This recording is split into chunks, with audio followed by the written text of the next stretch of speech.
Hello दोस्तों, यह कहानी एक ऐसे कबाड़ी वाले के बारे में है जो गांव-गांव घूमकर कबाड़ी का सामान लिया करता था। और एक दिन उसके साथ होता है एक ऐसा हादसा जिसके बारे में आज आपको इस कहानी में पता चलेगा। नाम था उसका हड़िया और उम्र होगी यही कुछ 28 से 30 साल, बात भी लगभग 25 से 30 साल पुरानी होगी। हड़िया कबाड़ी का काम करता था और उसके परिवार में वो, उसकी बीवी लता और उसके 2 बच्चे थे। दुकान तो उसका झोला ही था, मतलब दुकान नहीं थी उसकी, केवल एक साइकिल थी जिस पर वह कबाड़ी का सामान लादे रहता था। वो तो केवल इस गांव से गांव जाकर पुराने सामान खरीदता था और उस सामान को लेकर शहर जाकर बेच देता था, जिससे उसे कुछ पैसा मिल जाते थे और उसकी जीविका चलती थी। वो समय ऐसा था कि जब ना तो बिजली की व्यवस्था थी और ना ही पक्के रास्ते की। इंसानों के द्वारा बनाई गई पगडंडियों से ही लोग आया जाया करते थे। हड़िया भी उन्हीं रास्तों का इस्तेमाल करता था एक जगह से दूसरी जगह जाने में। ऐसा ही एक दिन की बात है जब सुबह सुबह ही हड़िया दूसरे गांव में भंगार का सामान लेने के लिए निकल गया था। आज उसका दिन अच्छा था और उसको बहुत सारा कबाड़ी का सामान मिला, तो उसने सोचा कि चलो 1-2 गांव और घूम के आए तो थोड़ा और सामान मिल जाएगा। यही सब सोचकर वो दूसरे गांव भी चला गया। उसको वहां भी खूब सारा कबाड़ी का सामान मिला और ऐसे करते करते उसे शाम हो गई थी। अब वो सोचने लगा कि अरे आज तो समय का पता ही नहीं चला, मुझे घर पहुंचने में पक्का देर रात होने वाली है। अगर आज मैं यहाँ रुक जाता तो घर पर सब मेरी चिंता करेंगे, इसलिए मुझे जल्द से जल्द निकलना चाहिए। और यह सब सोचकर वो अपने घर की ओर निकल गया। वैसे वो अपने गाँव से काफी दूर आ गया था और तकरीबन 3 से 4 घंटे उसके लगने वाले थे अपने गाँव तक पहुँचने में। हे भगवान, आज काम करने के चक्कर में बहुत लेट हो गया हूँ। घर पर लता और बच्चे मेरी राह देख रहे होंगे, मुझे जल्द से जल्द घर पहुँचना होगा। उसके घर का रास्ता वैसे भी बहुत लंबा था, पर अगर वो जंगल वाले रास्ते से जाए तो वह जल्दी पहुंच जाएगा। यही सब सोचकर वह जंगल वाले रास्ते की ओर चल गया। रात के कुछ 10 बज रहे थे। उसे जंगल से थोड़ी दूर पर लालटेन और आग की रोशनी दिखाई दे रही थी, तो उसे थोड़ा सुकून मिला। पर थोड़ा आगे जाने के बाद उसे वो रोशनी आना भी बंद हो गई। अब हड़िया धीरे धीरे आगे बढ़ रहा था और उसके सामान की वजह से वो थोड़ा थक भी रहा था। वो थोड़ा आराम करता और फिर से चलने लगता।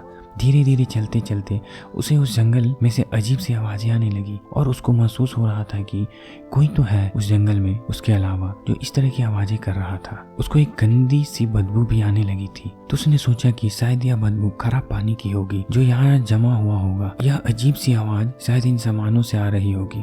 थोड़ा आगे जाने पर उसने फिर से महसूस किया कि पेड़ों पर कोई तो है, शायद यह कोई पक्षी हो। पर फिर उसने देखा कि वो जो कोई भी था वो एक पेड़ से कूदकर दूसरे पेड़ पर जा रहा था। थोड़ी सी चांद की रोशनी में उसने देखा कि वो एक बड़े बालों वाली एक बूढ़ी औरत थी जो इधर से कूदकर उधर जा रही थी। यह देखकर हड़िया डर गया, क्योंकि किसी भी बूढ़ी औरत ऐसा एक पेड़ से दूसरे पेड़ पर कूदना बिल्कुल भी आम बात नहीं था। हो ना हो यह एक चुड़ैल हो। यह सोचकर हड़िया के पसीने छूटने लगे, पर हड़िया ने अपने डर पर काबू पाया और उसने सोचा कि तेजी तेजी गाड़ी चलाता हूँ और जल्दी से यहाँ से निकलता हूँ ताकि इससे जान बचे। मैं तेजी से अपनी साइकिल चलाने लगा, बस इसी इंतजार में था कि कब घर पहुंचूं और इस डायन से मुझे छुटकारा मिले। अब मुझे वो डायन दिखाई नहीं दे रही थी और ना ही किसी पेड़ के हिलने की आवाज आ रही थी। मुझे लगा कि शायद वो सब मेरा भ्रम होगा और मैं काफी थक गया हूँ, तो मुझे ऐसी ख्याल एहसास हुआ होगा। पर मैंने एक बात पर गौर किया कि मेरी साइकिल पर पीछे जो कबाड़ी का सामान लदा हुआ था वो अब काफी भारी हो गया था। अजीब बात थी कि ऐसा कैसे हो सकता है, मतलब शायद मैं थक गया हूँ तो मुझे ऐसा लग रहा हो।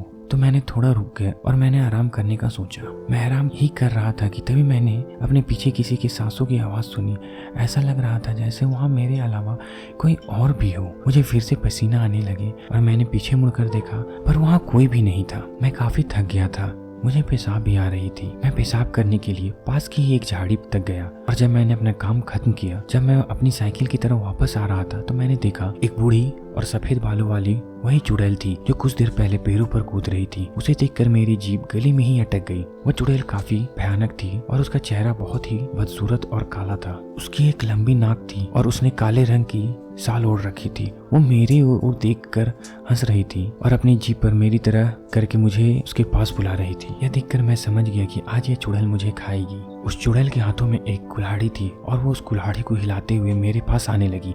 बस अब जितनी जान से हो सके मुझे भागना होगा, वरना ये चुड़ैल मुझे जिंदा खा जाएगी। और यह सोचकर हड़िया तेजी से अपने गांव की ओर भागा और वो चुड़ैल भी उसके पीछे तेजी से भागने लगी। वो चुड़ैल उसके पीछे भागते वक्त बड़े ही भयानक और विकराल रूप लग रही थी, पर हड़िया भी जोर जोर से हनुमान जी का नाम लेते हुए भाग रहा था। बस गांव तक आ ही गया था तभी चुड़ैल ने एक जोर की चीख निकाली और कहा, रुक, मुझे बहुत भूख लगी है। और फिर भी वो चुड़ैल हवा में ही गायब हो गई। हरिया फिर भी भागता रहा और गांव के मंदिर में जाकर बेहोश हो गया। फिर अगले दिन जब उसको होश आया तो सभी ने उससे पूछा कि क्या हुआ हरिया, तेरी ऐसी हालत और तू यहाँ क्यों सो रहा है? देख, पूरी रात तेरी बीवी बच्चे कितनी चिंता में थे, चल अब बता तेरे साथ क्या हुआ था। फिर हरिया ने उन्हें पूरी बात बताई तो वो सब उससे बोले, अरे तेरा दिमाग खराब था क्या जो तू उस जंगल से गुजर रहा था? खैर तेरा भाग्य अच्छा है जो तू बच गया, शायद तुझे भगवान ने बचा लिया। फिर हरिया उठा और उसने भगवान का धन्यवाद किया और अपनी बीवी से मिलकर वो कुछ गांव वालों के साथ उस जंगल में उस जगह चला गया जहां पर उसने अपना कबाड़ी का सामान लादने वाली साइकिल थी। उन लोगों ने वहां जाकर देखा कि उस साइकिल के टुकड़े और कबाड़ी का सामान यहाँ वहाँ पड़ा हुआ था। यह उस चुड़ैल का ही काम था। हरिया उस दिन बच गया और फिर उसने गांठ बांध ली कि अब वो इस जंगल में कभी नहीं जाएगा। तो दोस्तों, आपको यह हरिया कबाड़ी वाले की कहानी कैसी लगी हमें कमेंट सेक्शन में जरूर बताएं और वीडियो को लाइक करें, चैनल को सब्सक्राइब। मिलते हैं आने वाले वीडियो में, तब तक के लिए जय Hind, Vande Mataram and stay safe.